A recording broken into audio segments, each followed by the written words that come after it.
se retrouve sur le plateau télé des JFR édition 2022 et j'ai le plaisir de vous présenter mes invités. Antoine Jomier, vous êtes le président et le fondateur de la société Incepto.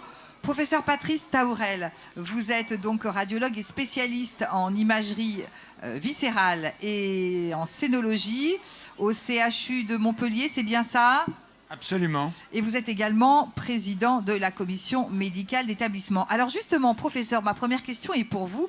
Vous êtes un centre de référence en recherche clinique et dans l'intégration du dispositif innovant dans les parcours de prise en charge. Quand avez-vous commencé à utiliser l'intelligence artificielle ? On a commencé il y a 2 ans et demi. En fait, depuis 5 ans, dans tous les congrès, il y a des présentations sur l'intelligence artificielle. Présentation très sophistiquée avec réseau neuronal de 3e génération, approche bayésienne. Moi, je trouvais ça très brillant et quand j'allais voir les gens, je leur disais mais en pratique, est-ce que ça a changé ta vie ? Et parfois, ils me répondaient ah ben non, mais moi je l'utilise pas, mais j'ai bien compris comment ça marchait. Moi, j'ai eu envie de moins bien comprendre, mais de pouvoir l'utiliser et ça fait 2 ans et demi qu'on l'utilise en sein et 1 an et demi qu'on l'utilise en ostéo-articulaire. Mais vous, au départ, qu'est-ce que vous en attendiez ? J'attendais de pouvoir tester grandeur réelle une solution dont tout le monde parlait d'un point de vue théorique. Et j'avais envie de voir si ça marchait ou si ça marchait pas. Ça m'était un peu égal de bien comprendre comment ça marchait. J'avais envie de voir l'apport pour les radiologues en pratique clinique et l'apport pour les patients. Alors Antoine Jomier, c'est important pour vous de travailler avec le CHU de Montpellier. Comment s'est fait finalement cette collaboration ? Elle est en fait naturelle parce que Incepto, un des principes fondateurs d'Incepto, c'est qu'on voyait il y avait énormément d'activités de recherche sur le domaine de l'intelligence artificielle. Mais si vous regardiez concrètement dans les services d'imagerie, quelles étaient les applications qui étaient utilisées, il y en avait encore très très peu. Et donc ce qu'il fallait, la mission d'Incepto, c'est d'amener ces outils dans les mains des médecins et d'écouter les retours. Donc d'avoir des retours sur la validation de ces outils, savoir quels impacts ils peuvent avoir pour les prises en charge des patients, comment la valeur qu'ils ont pour les radiologues, pour les équipes de manipulateurs. Et donc c'est tout naturel pour nous de se tourner vers les centres hospitaliers universitaires. Et Montpellier, c'est un des fers de lance de ces CHU, avec une des plus grosses facs de médecine en France. Et donc assez naturellement, on s'est tourné vers le professeur Taourel et son équipe.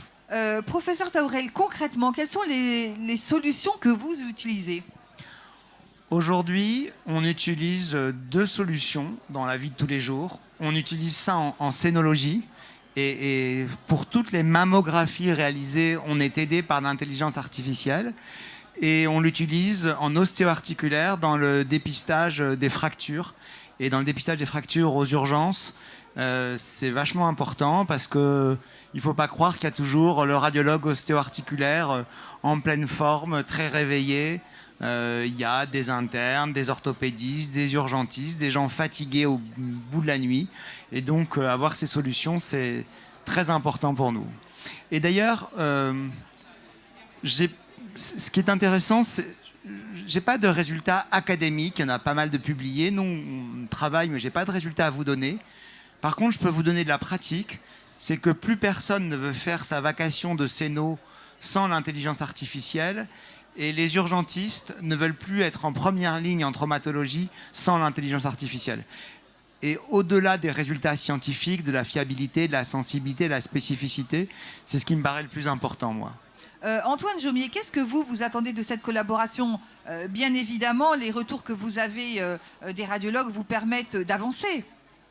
Ouais, on attend des retours sur les applications qu'on met en œuvre. Et donc ce type de retours qu'on vient d'entendre sont hyper importants, inspirants. On a beaucoup de retours aussi sur les points d'amélioration encore, les points de faiblesse des solutions et comment il faut continuer à les développer.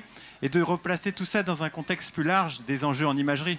On travaille beaucoup dans la thématique de l'imagerie aux urgences, où il y a énormément d'actes, et donc l'intelligence artificielle peut jouer un rôle, mais ce n'est pas du tout le seul outil. Il y a des travaux à faire sur comment il y a moins d'actes d'examen, d'imagerie qui sont demandés, et donc c'est aussi très important ce type de partenariat, de bien comprendre les forces et les faiblesses de ce type les points faibles encore de ce type d'outils, et puis comment ils doivent se placer dans les parcours pour comprendre leurs valeurs. Professeur, vous voulez rebondir sur ce que dit Antoine Jomier à propos des forces et des faiblesses? Comment vous le percevez au quotidien?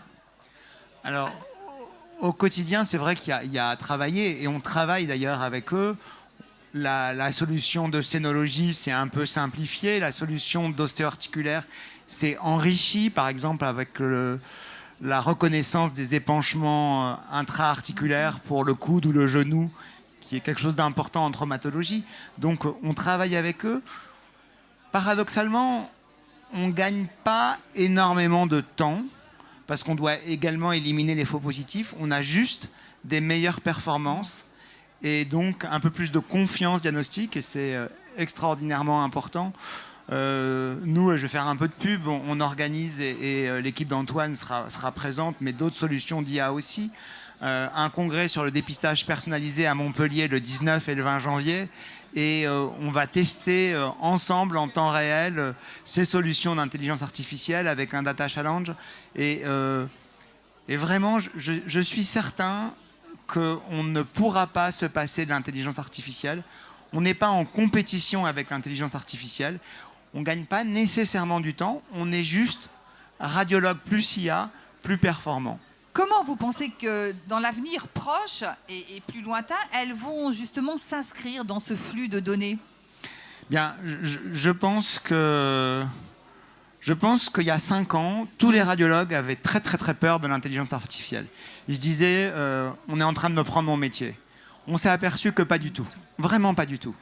On peut juste être un peu meilleur, plus concentré sur les choses importantes, peut-être un tout petit peu moins productiviste, parce que les radiologues productivistes, je pense que c'est pas l'avenir de notre profession. Faire 50 scanners dans la journée, je ne crois pas que ce soit l'avenir de notre profession. D'ailleurs, regardez les autres spécialistes. Est-ce qu'on dirait c'est un bon rhumatologue, il a vu 50 patients dans la journée? Jamais. On dirait c'est pas un bon rhumatologue. Donc, être un peu moins productiviste, parce qu'un peu plus efficace grâce à l'intelligence artificielle, et un peu plus performant, sans aucune compétition radiologue versus machine. Là, j'ai pas de doute. Après, il faut trouver les modèles économiques pour que ce soit remboursé et que ça puisse être intégré dans les solutions. Mais c'est vraiment ça la question, c'est trouver le bon modèle économique pour que les gens le fassent indépendamment de leur intérêt, mais qu'ils ne perdent pas trop d'argent à le faire. Alors, justement, Antoine Jomier, quelles sont les prochaines étapes? Vous avez entendu le professeur Taourel. Nous, les prochaines étapes, on continue à développer la plateforme, on fait une veille active sur toutes les nouvelles solutions. Il y a beaucoup d'indications cliniques qui pourraient aussi bénéficier de ce type d'aide au diagnostic, de mesures automatiques. Et donc aujourd'hui, on a une dizaine de solutions, un peu plus, qui sont embarquées sur la plateforme. Dans les 2 prochaines années, on va passer à 20 solutions. Et puis en fait, ce qu'on a fait en France avec Incepto est assez unique, c'est-à-dire de vraiment avoir cette mission de mettre ces outils dans la main des médecins. Et il n'y avait pas des acteurs de ce type, il n'y avait pas d'acteurs de ce type en Allemagne, en Italie et en Espagne. Et donc en fait, on a levé des fonds pour aller ouvrir des entités légales en Allemagne, Italie et Espagne et créer des équipes un peu similaires à celles qu'on a en France pour mettre ces outils dans les mains des médecins allemands, italiens et espagnols. Bon, bah écoutez, en tout cas, je vous remercie beaucoup d'être venu sur notre plateau pour nous parler de tout ça. Puis je vous souhaite une très bonne continuation. Merci à vous. Merci beaucoup. Quant à moi, je vous remercie de nous avoir suivis et puis restez avec nous, d'autres entretiens arrivent.